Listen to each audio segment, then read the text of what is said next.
Hitchens was just telling us that he did not sleep a wink last night. So what can we expect over these 2 hours? A slow but noticeable decline, I think. But maybe you'll, you know, I mean, and Andrew Sullivan was looking at the camera saying he looked like he was a wreck. I mean, what is going on here? Leonard Woolf's autobiography is called Downhill All the Way. As Christopher once said, I usually get up at the crack of noon, so this is really it's tough for us, you know. But no one will ever be says all right. no. No one says no to CSPAN. No, absolutely. Or to you, Mr. Lamb. Yeah, thank you. Are you still both British citizens? What a question. Subjects. So they would say subjects. Excuse me. Yeah, both still for a reason. But the reason I asked that is because the last half hour we were asking the question: is the United States the greatest nation on earth, as our politicians often say? What do you think?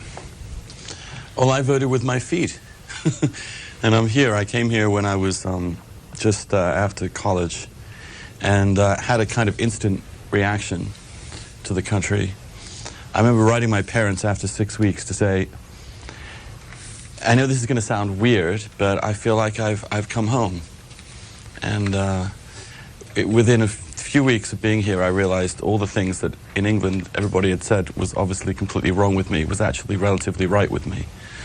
And instead of asking me all the time, why would you want to do that? Who do you think you are? I was. You could be all you could be. I could be all I was. What about or you? even more. And now as you say, you're a wreck. Yeah. And now I'm a wreck. Well, I wrote a piece actually after September the 11th saying that, you know, I've been getting by with a green card for all this time partly because I thought if I went around saying I was an American, in a way no one would believe me. You can't quite become a British American. You're sort of an Englishman in America. But that after September the 11th, I thought I should take out the papers, really, as a kind of act of solidarity. I haven't actually done it yet. To become a citizen? And also now that, thanks to Attorney General Ashcroft, as a green card holder, I can be arrested without trial and executed in secret and so on. I thought, well, perhaps I should not miss the chance to do that, and I should stay with my fellow immigrants. Because he slightly qualified my enthusiasm for the national mood after the 11th of September, but I mean, I certainly feel as American as someone not born here could possibly. Because this is often asked by people today of their friends and everything, let's start with Andrew Sullivan. Where were you on September the 11th, and what was your immediate reaction? I was actually in Provincetown, where I spend the summers, and I was woken up by a friend of mine who ran in to tell me that someone had bombed the World Trade Center, and that is news we'd heard before, of course, 1993.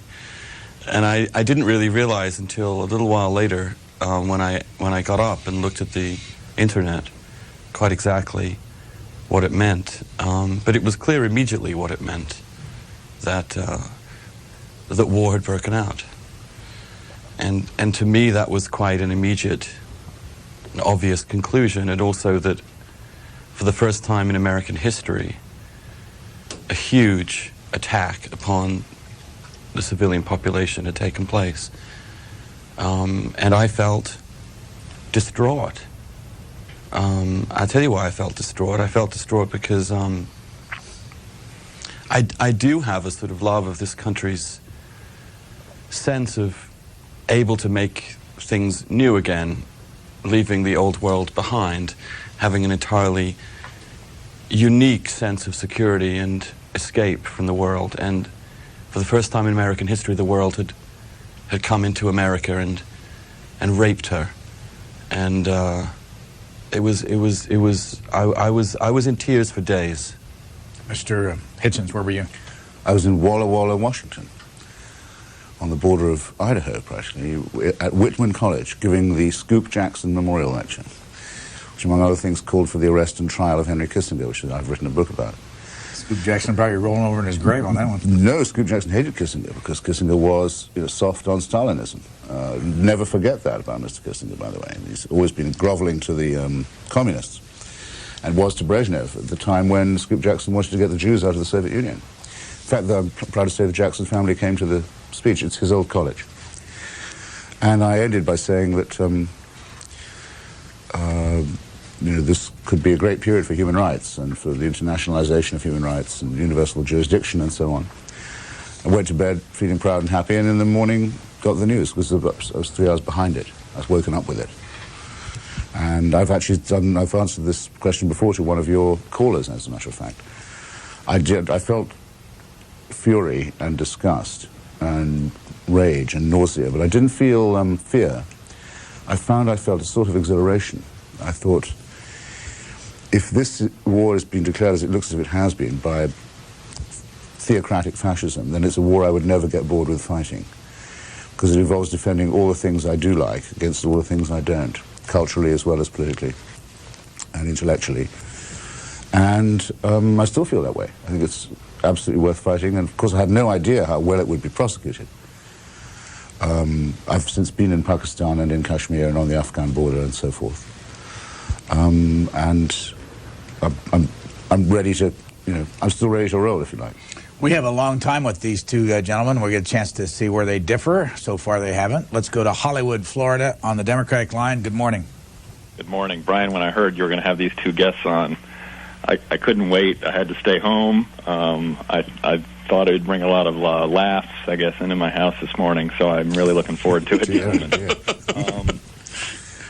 I would be interested in you asking, and unless I missed it, I think Andrew answered it, but I didn't hear it from Christopher, about whether they agree that America is one of the greatest or the greatest nation on the earth.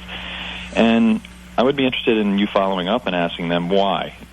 In listening to the answers of a lot of Americans and non-citizens who called up, I only heard a few that really echoed my sentiments, which is we are probably, I would agree, we are the greatest nation on earth, but it's not because of our wealth or a lot of the things that people have discussed, but rather the individual freedom and the individuals like you have there.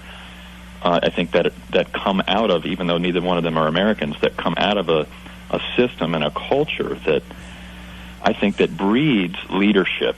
And along those lines, I wanted to say, as a personal note to Andrew, he's somebody who I admire, being a gay man myself, who doesn't always agree with what seems to be the predominant politics and thinking amongst a lot of my peers and friends and people I hang out with, and I just respect him for the courage and the leadership that I'm sure his path in life has taken him. Thanks, Hollywood. I hope these two, if you're going to stay home this morning, do begin to entertain you at some point. But now we're being serious for a moment. He didn't really ask a laugh-inducing question, No, did he? he did not. He hoped for mirth, but you asked what I was slightly lugubrious, but a perfectly good question.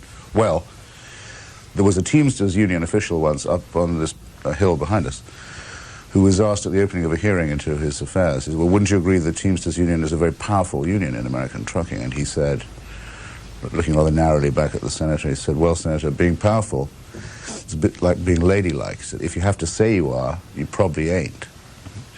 So I think I like America most of all on the days when people are not going around shouting, USA, USA, we're number one, we're the greatest. I prefer the days when they don't do that, when they're probably most to be admired.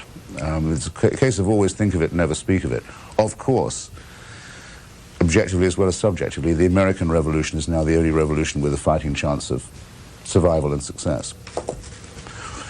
The idea that you could create a multicultural democracy over a vast expanse of the Earth's surface that could possibly be emulated by other people. Manassas, Virginia, Republican line. Go ahead, please. Yes, I think that the American culture is the strongest on the planet because of gentlemen like this who have come to this country and merged their heritage into our culture.